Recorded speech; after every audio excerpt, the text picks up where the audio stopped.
bien, content de vous retrouver. Bon, bah ça y est, le fourgon nouveau est arrivé. Donc dans cette vidéo, bah, je vais vous le présenter.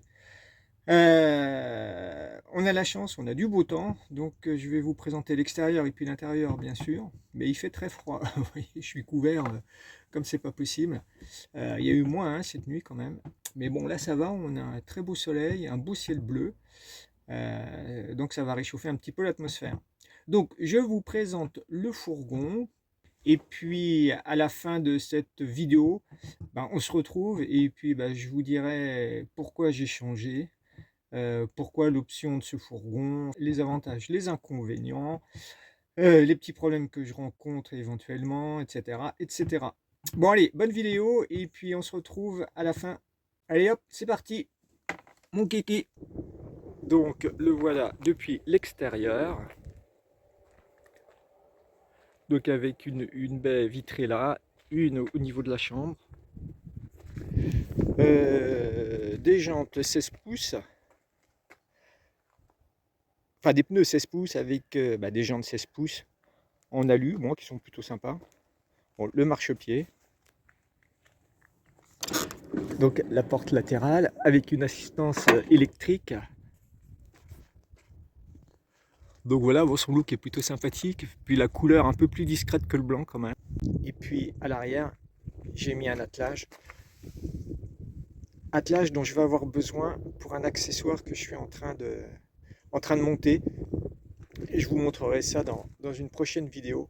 Ça va m'être très pratique. Vous allez voir ça.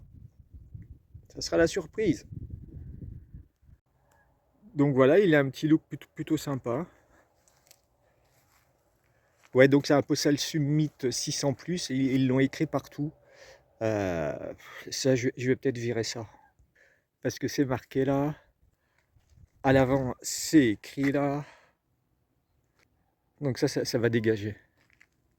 Et c'est aussi marqué sur l'autre porte latérale. Donc dans les équipements, j'ai fait mettre des suspensions pneumatiques. Hein, ça, je vous l'avais déjà dit dans une précédente vidéo, parce que pour moi, c'est indispensable. Vous voyez, c'est les deux boudins qui sont là. Il y a à gauche, et puis forcément, il y a les mêmes de l'autre côté là-bas. Donc bien sûr, à l'arrière, il y a la soute. Donc vous voyez, la soute est plutôt grande. Avant, ici, sur mon ancien fourgon, c'était le gaz. Donc le placard qui est là était beaucoup plus large. Ça venait jusque là. Donc vous voyez, je gagne bien 20 cm facile de rangement dans cette soute. Là, aujourd'hui, le gaz se trouve ici. Vous voyez, il y a un compartiment pour mettre donc la bouteille de gaz là dans le fond. Je ne l'ai pas encore installée. Et puis en mettre une autre là, mais une plus petite. Là, on met une bouteille de standard là, de 13 kg. Et là, on peut en mettre une plus petite. Je crois que c'est jusqu'à 5 kg. Mais bon, je vais voir comment je vais m'en arranger. De toute façon, avec une de 13 kg, j'ai largement assez. Donc voilà, la soute est plutôt bien. Il y a du rangement. J'ai plus qu'à l'aménager. Mais bon, je suis en train d'y réfléchir. Donc là, c'est le réservoir d'eau propre qui fait 100 litres. Les eaux grises, le réservoir, il est en dessous. Pareil, il fait 100 litres également. Ce qu'il faut que je change aussi, c'est l'accès à la soute là. Parce qu'aujourd'hui, c'est juste une planche, on va dire. Et ça, je vais enlever ça et je vais faire un système pour avoir accès à la soute depuis l'intérieur, comme j'avais fait sur mon ancien fourgon. Vous voyez, et puis c'est écrit encore là, Summit 600 plus. Et puis là, bon, bah, c'est le feu quand on freine et puis la caméra de recul. Allez, on passe à l'intérieur. Donc déjà, le poste de conduite. Donc avec les deux sièges pivotants, bien sûr. Hop, hop, ça pivote. Celui-là aussi, pareil. Le tableau de bord. Bah, il n'y a rien de particulier à signaler. Je ne sais pas si on voit, parce que ça fait un peu un contre-jour. Donc avec les commandes au volant, les stores. Bon, là, c'est pas les mêmes stores. Là, c'est un store occultant qui se tire comme ça. Alors qu'avant, c'était deux stores. Il y en avait un à gauche, un à droite qu'on devait tirer. Et les stores sur les fenêtres, pareil. Bon, je pense que ça va être un petit peu plus fiable. Là, le système, c'est on l'ouvre comme ça. Donc voilà, là, il y a un petit truc, il faut faire ça, et ça s'ouvre. Voilà. Bon, ça sera peut-être plus solide que les autres que j'avais. Vous pourrez voir dans une vidéo que j'avais faite, c'était des stores qui s'ouvraient comme ça avec une petite clavette qui pétait tout le temps. Bon, bah pour le poste de conduite, c'est à peu près tout, hein. Il n'y a rien d'extraordinaire, c'est un poste de conduite classique. Après, la vue de l'intérieur. Donc là, il y a le coin. Bon, il y a déjà du bazar parce que je suis en train d'installer, enfin de ranger un petit peu tout mon chantier. Voilà, donc la table qui est là, donc avec une rallonge, hop, qui vient là, comme ça. Donc là, ça permet à quelqu'un de mettre une assiette là, puis de manger depuis le siège passager, ou de mettre l'ordi, enfin de bricoler. Donc ça, c'est bien. Ensuite, là, il y a un placard qui est plutôt grand, où je commence à mettre un peu de trucs. Là, il y a ce qu'on appelle une casquette qui permet de ranger du bazar. Bon, il y a un plus et puis un moins pour cette casquette, parce que quand on passe, là, on risque de se cogner la tête. Maintenant, sur certains fourgons, ils suppriment ça. Mais moi, je préférais l'avoir parce que ça permet de ranger quand même pas mal de choses à l'intérieur. Donc là, c'est le panneau de contrôle. Ça, c'est la lumière, ouais, la lumière extérieure. Ça, c'est la commande du trauma, enfin du chauffage.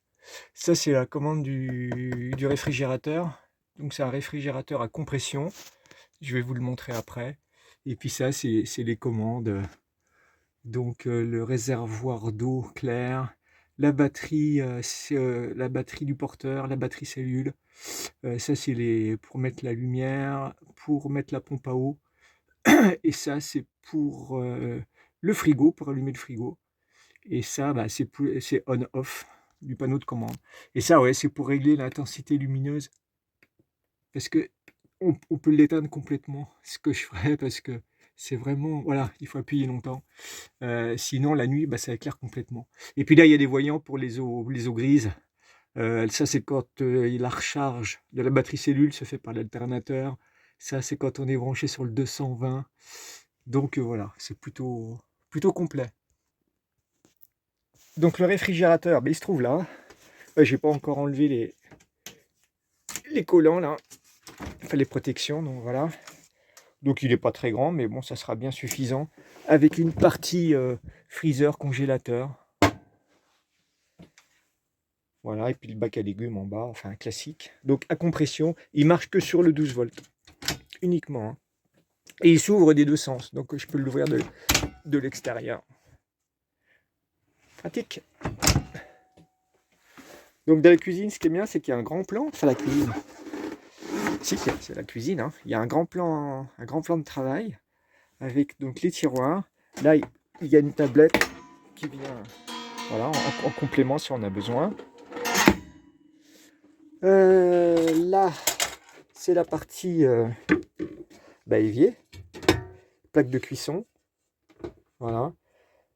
Plaque de cuisson de feu, ça suffit largement, avec un piezo, voilà, pour allumer le gaz, le robinet qui est là, eau froide, eau chaude bien sûr. Là, il y a encore un petit plan de travail, il y a une petite étagère pour mettre les épices, enfin les épices, moi j'ai mis les épices, mais on met ce qu'on veut. En dessous, ouais, il faut que j'aménage ça. Faut que j'aménage. Là, il y a une prise USB. Là, il y a une prise 220 volts. Et puis donc, il y a aussi un grand placard là. Et je vais vous le montrer. C'est pas facile à filmer. Donc voilà, avec deux étagères. Voilà, ça permet de ranger pas mal de trucs. Donc voilà, on a vu le placard. Bon, il y a aussi des tiroirs. Donc il y a un premier tiroir là,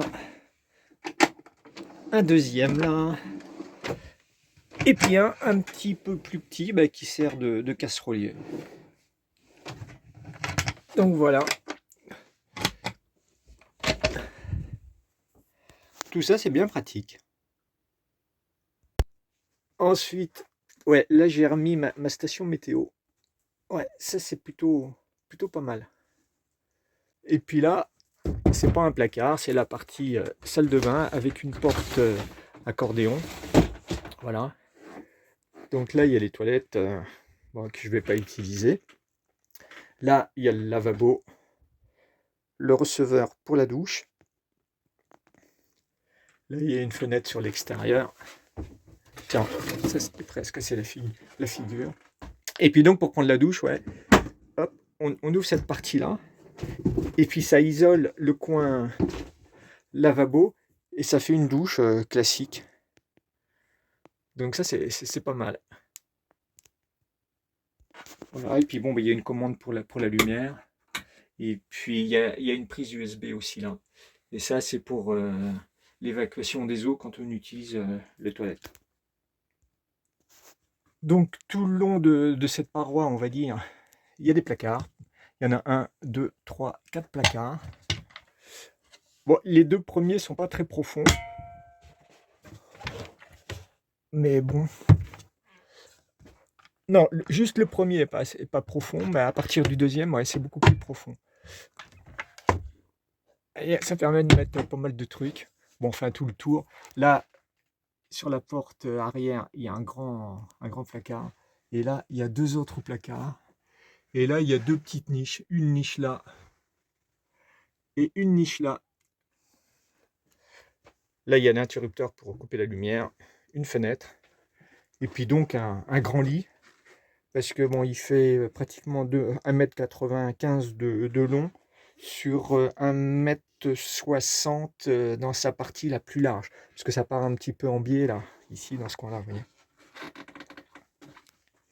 Donc après là, on a la soute hein, qui aujourd'hui bon, est toujours avec cette planche, mais ça, moi je vais modifier pour avoir accès depuis l'intérieur.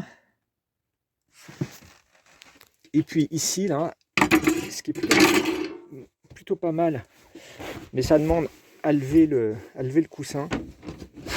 Là, il y a un grand rangement pour mettre notamment des vêtements, parce que ça fait penderie, enfin une petite penderie. Là, il y a les commandes de gaz. Et puis là, il y a un coffre pour ranger. Donc ça, c'est pas mal pour utiliser ce qu'on n'utilise pas pour utiliser. C'est utile pour ranger ce qu'on n'utilise pas souvent. Donc sous le siège passager, il y a la batterie cellule. Sous le siège conducteur, il y a la centrale électrique. Et donc moi la batterie, j'ai fait mettre une batterie lithium. Si je l'ai peut-être déjà dit, mais enfin bref, j'ai fait mettre une batterie lithium de 150 ampères. Ça va être formidable parce que ça va me permettre d'être autonome. Surtout que sur le toit, j'ai un panneau solaire qui fait 100... Enfin, c'est un panneau solaire nouvelle génération. Enfin, en tout, il fait 200 watts, on va dire. Et le réfrigérateur, il consomme en moyenne, on va dire, allez, 15 watts par heure. Donc, on va dire peut-être 200 watts sur une journée de 24 heures. Donc, 200 watts, ça me fait 7, 8 et 9 jours d'autonomie, on va dire. Sans recharge de la batterie, hein, mais bon, il y a le panneau solaire qui recharge en même temps, donc j'ai une autonomie quasi illimitée, on va dire. Les points négatifs que je trouve sur le fourgon, bon, il y a des choses que j'ai pas vues quand je l'ai vu pour la première fois, ce fourgon. Qu'est-ce qui se passe? Bon, dans la salle de bain, il n'y a pas beaucoup de rangement, enfin la salle de bain. Là où il y a le receveur à douche et puis le petit lavabo, hein, ça s'appelle un peu une salle de bain. Non, c'est une salle de douche même. Il n'y a pas beaucoup de rangement, donc j'étais obligé de bricoler ça. Donc je vous montre. Donc comme vous voyez, le seul rangement existant, c'est ce qu'il y a là en appui de fenêtre. Voilà, donc ça fait quand même pas grand chose. Sachant qu'il n'y a aucun placard. Parce que la douche, comme j'avais déjà montré, vous voyez, hop, ça se passe comme ça. Donc il n'y a pas moyen de mettre de placard. Alors ce fourgon, il existe avec une autre option, c'est-à-dire qu'il n'y a pas de, il n'y a pas de fenêtre extérieure, il y a juste un lanterneau au plafond. Moi, j'ai pas de lanterneau. Il y a l'option fenêtre, bon, c'est pas plus mal, hein. Mais ceux qui ont un lanterneau à la place de la fenêtre, eh bien là, ici, là, à la place de cette fenêtre, il y a un placard. Mais moi, comme j'ai une fenêtre, il n'y a pas de placard. Donc, j'ai trouvé, j'ai trouvé cette chose-là. C'est un genre de vide-poche, on va dire. Voilà, que j'ai fixé.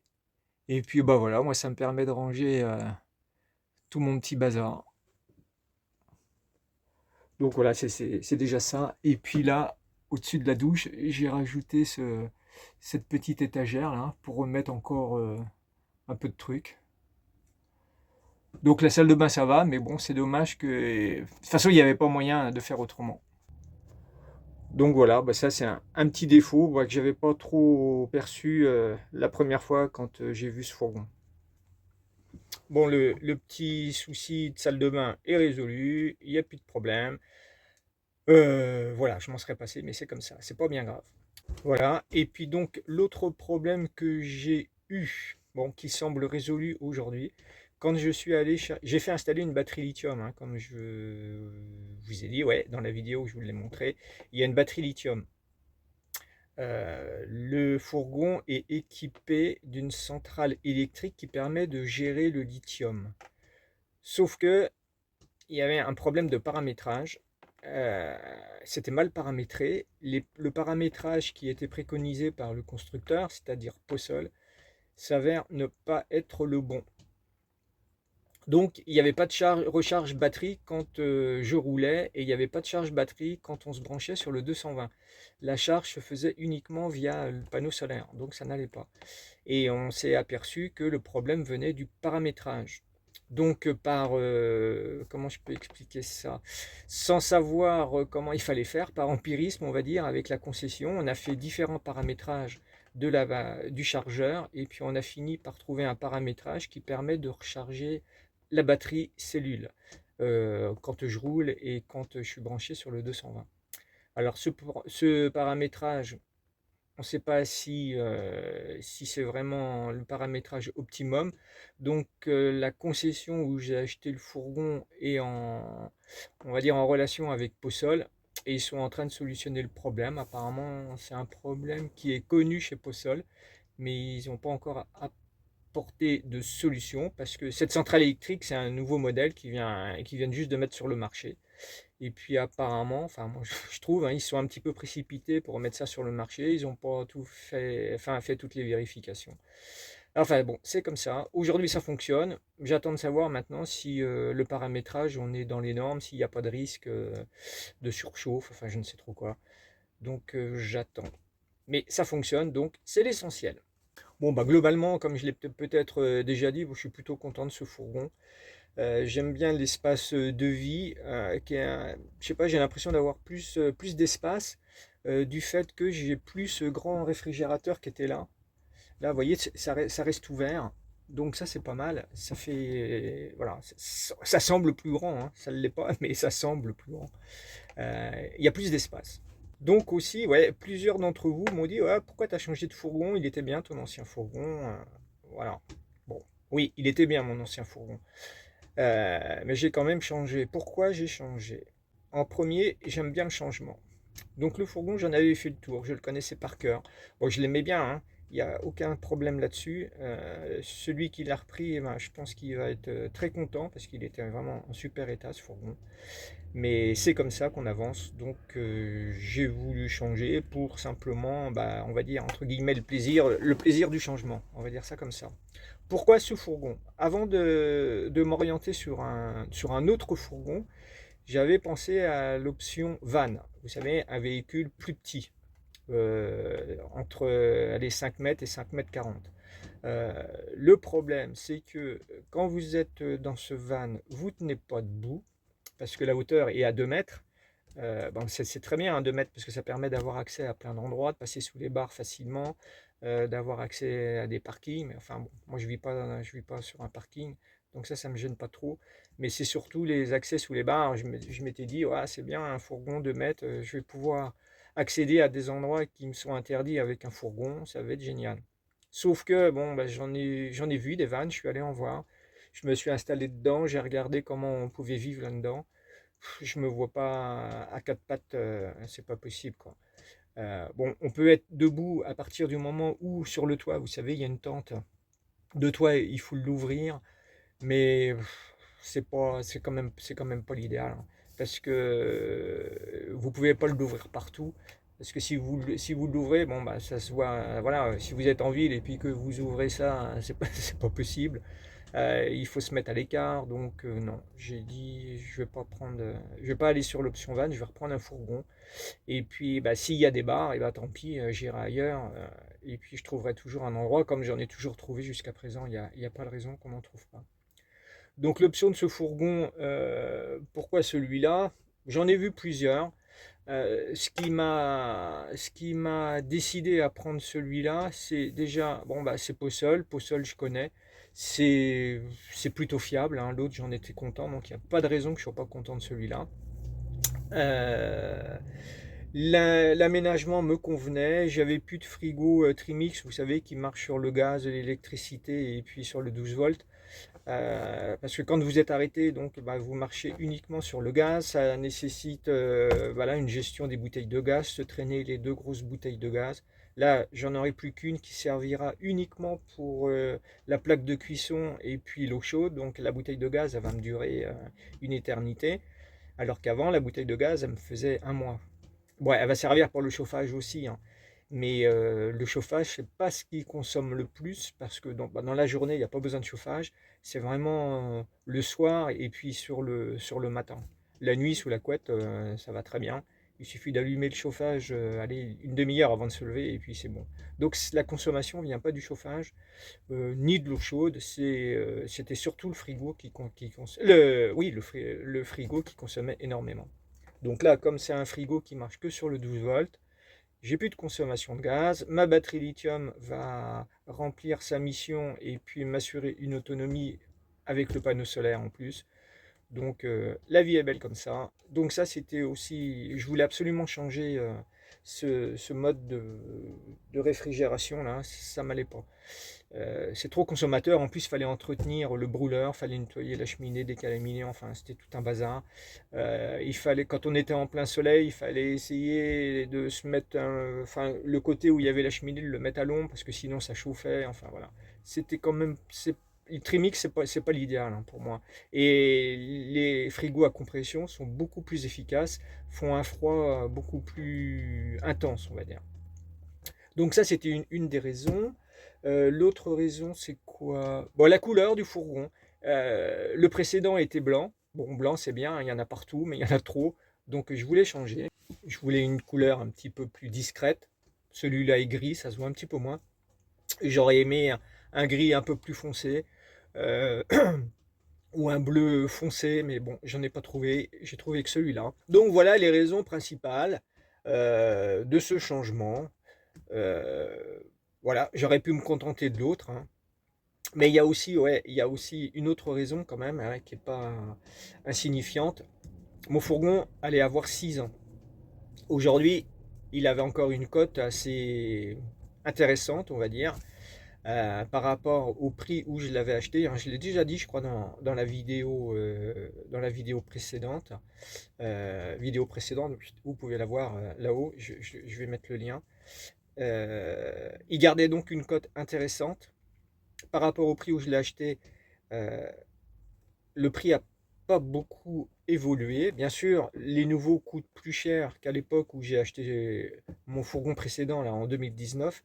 Il y a 15-20% de plus. Ça correspond pour moi à, à l'usage que j'en ai eu, à l'usure, à l'amortissement.